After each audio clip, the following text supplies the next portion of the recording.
Abre un tenso compás de espera, sobre todo por las implicaciones jurídicas y las preguntas con respecto a qué podría pasar si es que el presidente Vizcarra iría con su abogado, si iría solamente su abogado, o incluso, como lo ha deslizado el constitucionalista Samuel Abad más temprano en el noticiero, buscar algún otro tipo de opción si es que se cree que lo que ha decidido hoy el Congreso de proceder con esta moción de vacancia es inconstitucional, como lo señalan también varios especialistas. Vamos a tener una primera evaluación con la ministra de Justicia y Derechos Humanos, Ana Neira, a quien le damos la bienvenida esta noche. ¿Cómo está, ministra? Gracias por estar con nosotros. ¿Qué tal, Enrique? ¿Cómo estás? Buenas noches. Cuéntenos, por favor, su primera impresión, como por supuesto la principal asesora jurídica del presidente de la República. Nosotros la vimos flanqueando al presidente el día que él salió a responder ante la presentación de esta moción de vacancia. ¿Cuál es su impresión sobre la decisión tomada por el Congreso hoy? Mira, Enrique, primero lamentar una decisión que afecta a la democracia, afecta a la situación política y económica del país, en un contexto en que ya estamos en una pandemia, que tenemos que reactivar la economía, que tenemos que tomar decisiones a favor de las personas más vulnerables. En este contexto, el Congreso, estirando una figura, decide admitir una moción de vacancia contra el presidente de la República, y no puedo sino expresar mi preocupación y mi pesar, no solo como ministra, sino como ciudadana, ¿no?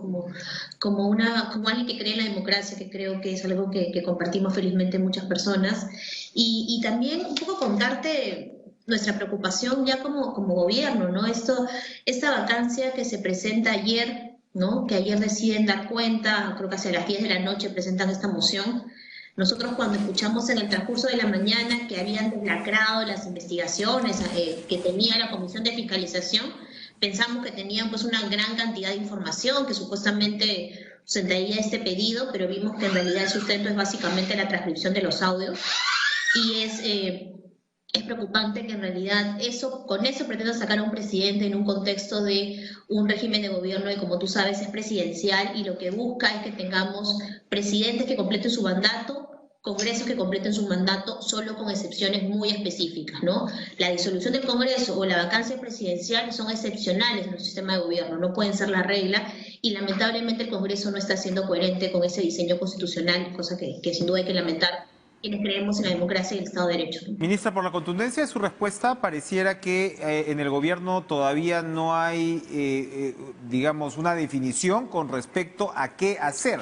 ¿Podría darse que el gobierno desde ya considere inconstitucional esta decisión y buscar una alternativa? Por ejemplo, lo hemos conversado con un especialista como Samuel Abad más temprano, recurrir al Tribunal Constitucional para aclarar esta situación. Mira, nosotros tenemos ya convocado, seguro tú has escuchado, se ha convocado mañana a un Consejo de Ministros. Nosotros, como Ministerio de Justicia, hemos presentado un informe en el cual recomendamos presentar una demanda competencial. Lo que procede en el procedimiento es que nosotros presentamos este informe al Consejo de Ministros, y tiene que el Consejo autorizar la presentación de esta demanda competencial. Con la autorización, eso se delega en el Ministerio de Justicia, y a su vez yo lo delegaré en el Procurador especializado en lo constitucional, y presentaremos esta demanda. Y ahí quiero también ser clara contigo. Efectivamente consideramos que esto es inconstitucional, pero vamos a usar todas las herramientas legales, todas las herramientas constitucionales para defender el Estado de Derecho, para defender no al gobierno, sino defender la democracia del país, que es lo que estamos haciendo en este momento. Muy interesante. Explíquenos, por favor, la naturaleza de una demanda competencial. En este caso, si es que se da esta medida, el gobierno acudiría al Tribunal Constitucional para en realidad decirle que, como lo dice el nombre del recurso, no le compete al Congreso abordar una situación como esta. Las causales para una vacancia presidencial están sumamente, digamos, enmarcadas, definidas, son muy específicas. Es la muerte del presidente de la República, impedir que se realicen elecciones, irse del país sin el permiso del Congreso, y por supuesto tienes esta siempre gran interrogante, definición elástica, como le han dicho, con respecto a la famosa incapacidad moral. Ustedes, desde esa perspectiva, si se da este recurso, estarían considerando que esto no aplica, sencillamente, entonces. Mira, Enrique, yo te cuento un poco cómo es este procedimiento, y tal vez a quienes nos escuchan o nos ven podrían recordar cómo se utilizó este proceso ya en el caso de la disolución del Congreso, ¿no? Cuando el presidente de la República decide, en el marco de la Constitución, disolver el Congreso, lo que hace en ese momento la Comisión Permanente es presentar una demanda competencial. ¿Cuál es el objetivo de una demanda de este tipo? Que sea el Tribunal Constitucional, como supremo intérprete de la Constitución, quien señale quién es competente para ejercer qué acto. En ese momento, lo que se preguntaba el Tribunal Constitucional es si en la disolución del Congreso le había hecho el presidente conforme con la Constitución, lo que finalmente el Tribunal Constitucional estuvo de acuerdo. Ahora, lo que nosotros plantearíamos al Tribunal es que señale si el Congreso puede interpretar de esta manera tan extensiva en el marco de un Estado presidencial como tenemos, puede interpretar la vacancia por incapacidad moral. Y como tú bien dices, nosotros tenemos un régimen constitucional en el cual tenemos causales objetivas, fallecimiento, no convocar elecciones, son cuestiones bien específicas.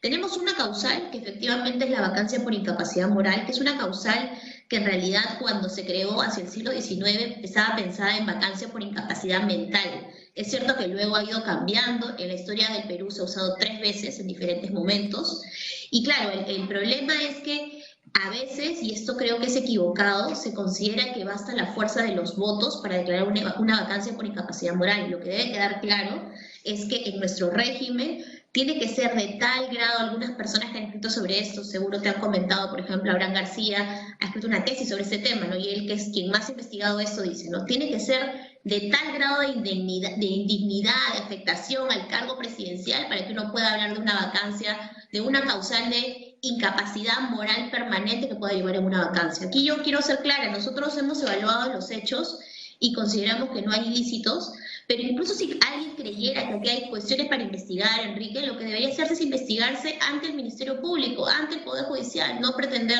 declarar una vacancia sin motivo como se está haciendo el Congreso, lamentablemente. Nosotros ayer confiábamos que el Congreso tuviera más personas que consideraran que eso no procedía. Sí saludamos a quienes de manera democrática han considerado que no procedía admitir esta vacancia. Sí lamentamos que 65 congresistas no opinen de esta forma.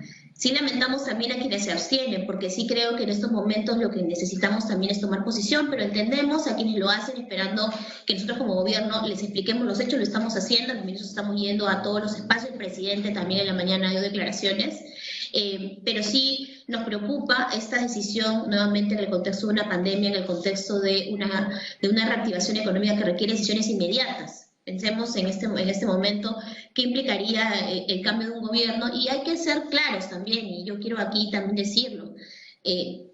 Yo no sé si el presidente del Congreso está de acuerdo con esta forma de proceder, pero lo que debe quedar claro es que quien asumiría el gobierno si el presidente de la República es vacado es el presidente del Congreso. Entonces aquí creo que debemos apelar a su espíritu democrático para que él entienda que esto pues sería inconstitucional y que no va a incurrir en ningún delito como la usurpación de funciones o algo por el estilo, ¿no? Yo creo que él, apelando a su vocación democrática, va a saber cómo proceder conforme con la Constitución. Cuando figuras de su propio partido además están llamando la atención sobre esta situación, hemos visto más temprano a Raúl Díaz-Canseco emitiendo un video al respecto. A ver, ministra, es muy interesante lo que usted nos está comentando aquí. Lo que yo le quería preguntar, más adelante vamos a conversar con un magistrado del Tribunal Constitucional para también ahondar en estos aspectos, pero a ver, si es que finalmente se decide por esta demanda competencial el gobierno, ¿cuál es el cronograma? Porque estamos hablando de todas maneras de un proceso bastante ajustado, ministra, una semana. Entonces, ¿qué pasa si es que el tribunal, como es posible, porque el tribunal se toma el tiempo para responder estas situaciones, no haya respondido hasta el próximo viernes, si es que, por ejemplo, el lunes o martes se presenta esto? ¿Podría haber alguna medida digamos, cautelar que deje en suspenso esta sesión del próximo viernes? Se lo digo porque a veces, pues, de repente estas situaciones se precipitan y se asume una política como de hechos consumados y ahí sí la institucionalidad del país estaría en serios problemas. Mira, Enrique, en el caso de los procesos competenciales hay que recordar que sí admiten la procedencia de una medida cautelar. Nosotros estamos recomendando también que esta se presente. Nuestro objetivo es que justamente la presentación de esta demanda pueda detener cualquier tipo de acción que quiera llevar a cabo el Congreso. Confiamos en que el tribunal evaluará este pedido, porque creo que aquí nuevamente no está en juego el gobierno, está en juego la democracia del país, está en juego el que podamos podamos entender de manera rápida a los ciudadanos en el contexto de una pandemia, está en juego que podamos seguir negociando la vacuna, está en juego que podamos reactivar la economía. Entonces, nosotros creemos que aquí la responsabilidad que tenemos como gobierno es defender, no los fueros del gobierno, sino defender la democracia del país, y en eso estamos abocados. Yo lamento además que hoy día, por ejemplo, se haya dado la comisión de fiscalización al mismo tiempo que el Pleno. Si el objetivo era esclarecer los hechos, mínimamente se pudo esperar a las investigaciones de la comisión de fiscalización. Se pudo preguntar de manera más clara, ¿no? Y no ser, yo creo que hasta había demasiada amabilidad del presidente de la comisión con la persona que estaba siendo interrogada, y además a otra persona que quiso ir, luego de haber denunciado un complot, no se le dejó asistir a la comisión, a pesar de haber sido citado. Entonces, también hay que evaluar ese uso político que es lamentable y que en realidad intereses privados puedan estar decidiendo en este momento el futuro del país. Realmente preocupa, ¿no? Y creo que nos preocupa a todos. Ministra, para ir terminando, la descripción que usted hace de lo que ha sido esta jornada, evidentemente, si lo vemos desde ese punto de vista, configuraría una amenaza al sistema democrático. Hoy el secretario general de la OEA, Luis Almagro, tuiteó recordando el aniversario de la Carta Democrática. Recordemos que hoy es el 11 de septiembre y ese día, lo recuerdo como joven reportero, la asamblea de la OEA en Lima tuvo que irse el representante de los Estados Unidos, en ese momento el vicepresidente, ¿no?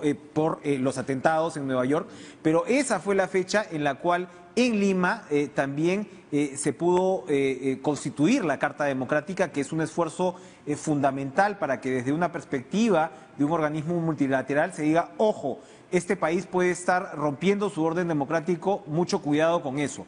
La otra recomendación que han hecho personajes como Pedro Cateriano, lo hizo ayer en la noche en este programa, sería recurrir a la OEA para invocar la Carta Democrática. ¿Esa es otra opción que el gobierno baraja?